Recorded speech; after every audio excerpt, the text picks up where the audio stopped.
Hello everyone, this is Blake, WortsDB71 back again today, as promised.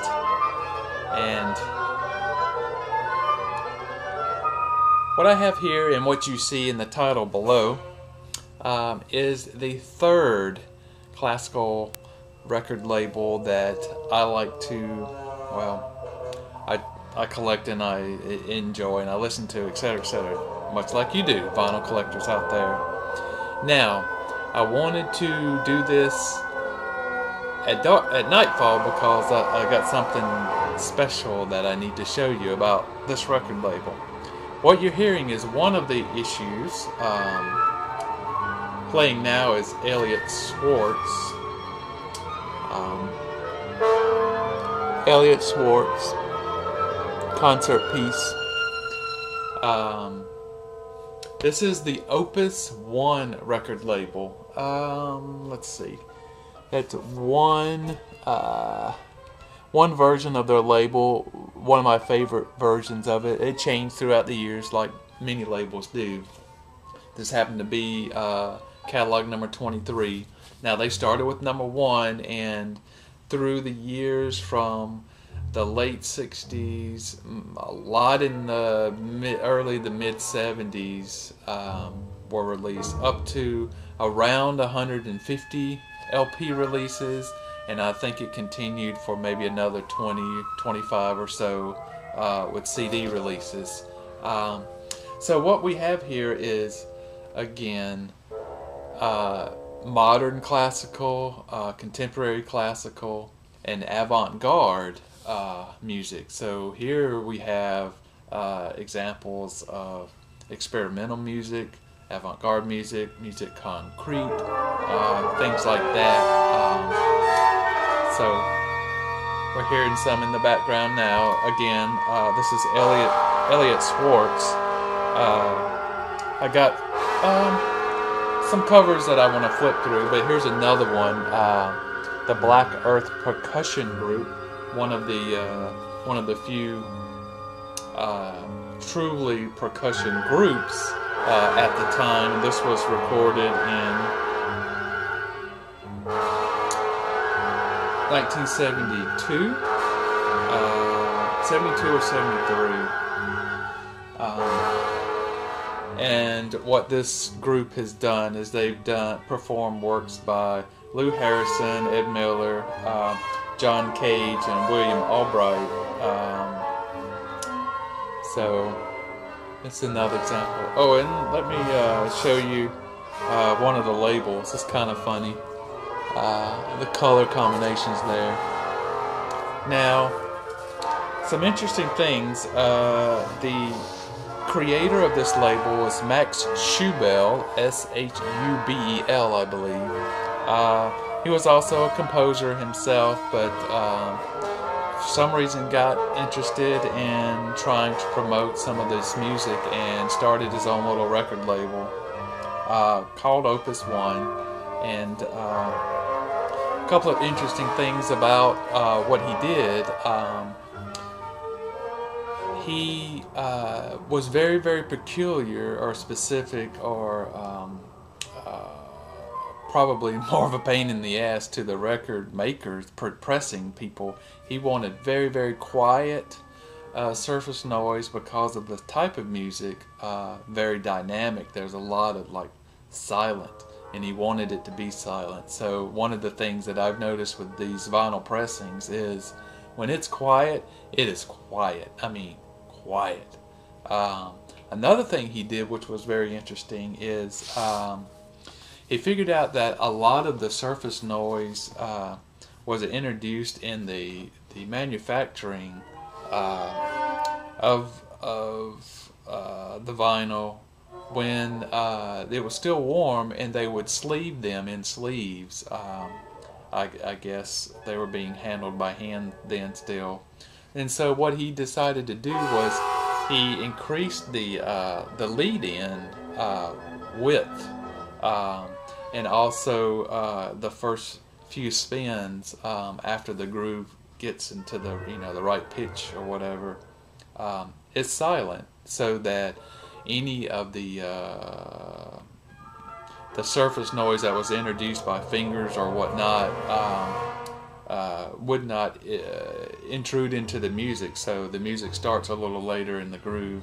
And he never attempted to try to cram a bunch of time in a side, so you don't get that very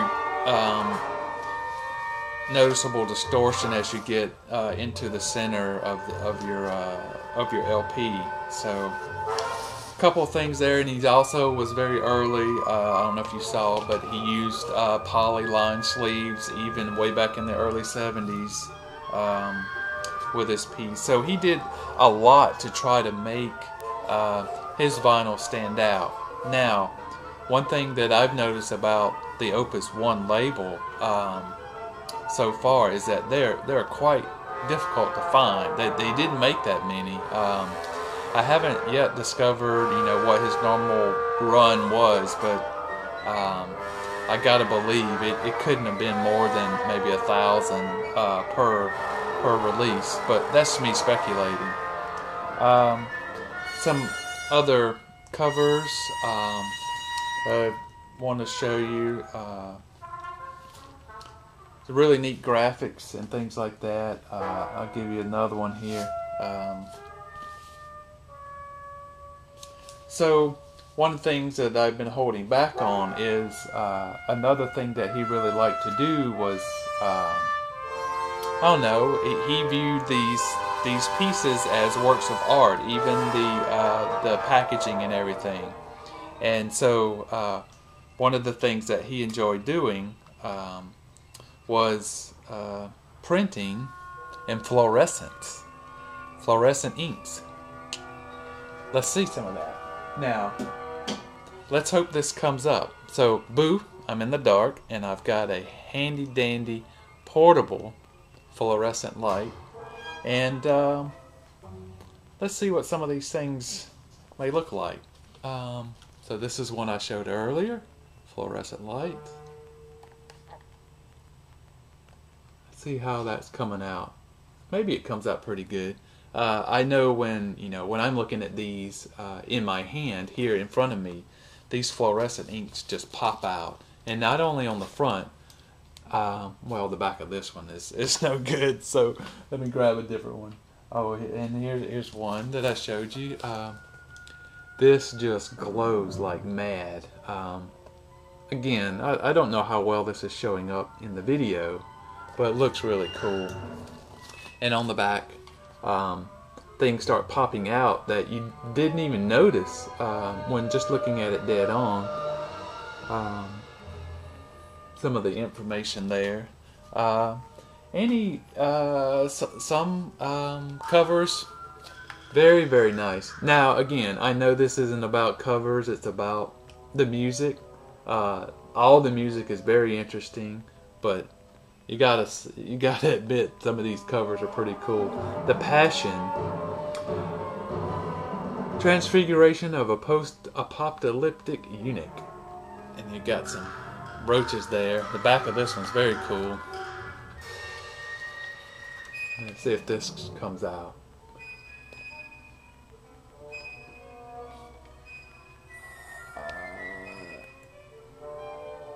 Isn't that cool? I gotta change hands here. Maybe I'll do this better this way. Oh yeah.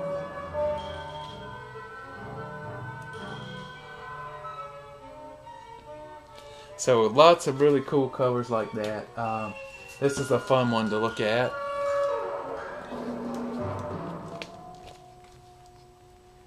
Wow.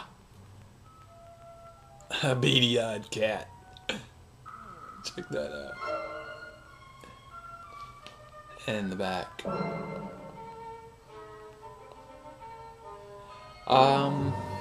So I'll show a couple more covers.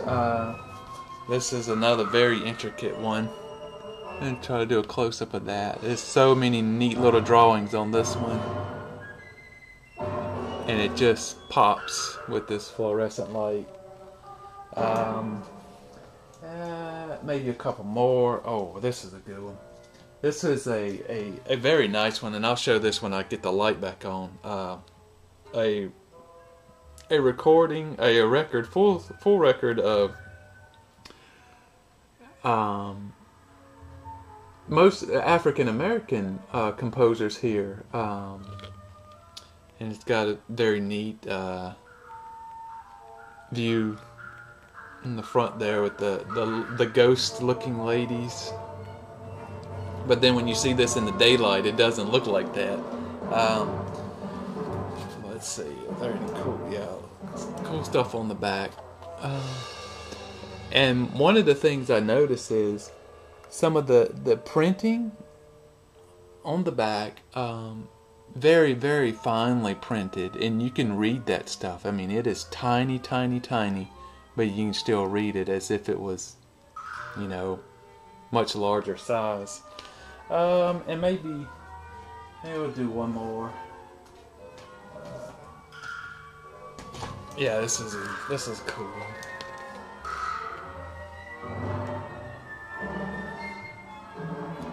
Again, I know it isn't about the covers, but I had to show you some of these, and I'll pop the light back on, and you'll see what some of these look like in the daylight.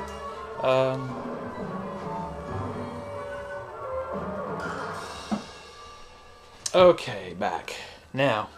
Before you forget, I'll show you the one with the lady on the front. See that? Mostly just kind of a dull silver metallic, but then when you show it in black light, it looks fantastic.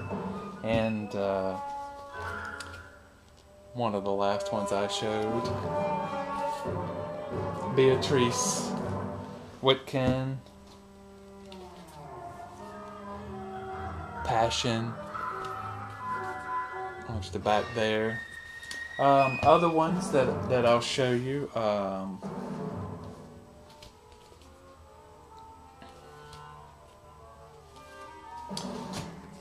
And quite often with these, inside there would be more just stuff, catalogs, flyers, paperwork, and of course all these fluoresce too. Announcing a new release, flyer there, and then a fluorescent catalog of what's available, what's coming out. Let me see. And for the most part, the record labels themselves actually fluoresce in a black light. This is the cool cover with the cat. Wind the video back and you can see how it fluoresced. And this cover, you can stare at this one for hours, looking at all the different drawings. Let's see if I can find some more goodies inside. Goodie there.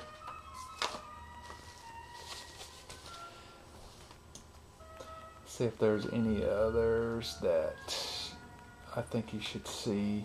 Oh, I actually happen to have the first release. This is number 1. This one doesn't fluoresce. I guess he didn't get the idea to start doing the printed inks. This actually has some Schubel works recorded on this one himself. This is 1966 it was released. Check that out. Another thing that he was interested in doing, which I've heard in an interview, was that often he would include like a piece of a map of the some portion of the United States that had something to do with where the composer is from. So that's also pretty cool. What else? Another piece of information that's very cool, it ties back to some of my jazz interest, is he had, he was a one-man thing. He did this himself, but he did team up with the Jazz Composers Orchestra out of New York to help distribute some of his records, his releases on the Opus One label. So if you remember Jazz Composers Orchestra, I think was a project of Paul Bley, maybe Carla Bley as well. And in there you had Archie Shepp, I think, Roswell Rudd, some of the New York Contemporary Five. Bill Dixon might have been involved in that. So you could sometimes see these together with the Jazz Composers Orchestra releases. And so this is, I guess this is probably all I need to show in terms of that. But you wanted to know what some of the other labels were that I was interested in, and really it's three. CRI and New World, which we talked about in the previous video. And this video was focusing on the Opus One record label. Now again, this is classical, very, very modern music, experimental, avant-garde music. And all in all, very, very interesting stuff. Now, like CRI releases, if you have Opus One releases or you know where some are, please get in touch with me. They're pretty tough to find, and I'd love to try to build out my Opus One collection. So there you have it. I hope you enjoyed and could see actually the fluorescent covers. If it didn't work, then I'm sorry. I tried. And we'll see you next time. Take care, everyone. Bye-bye.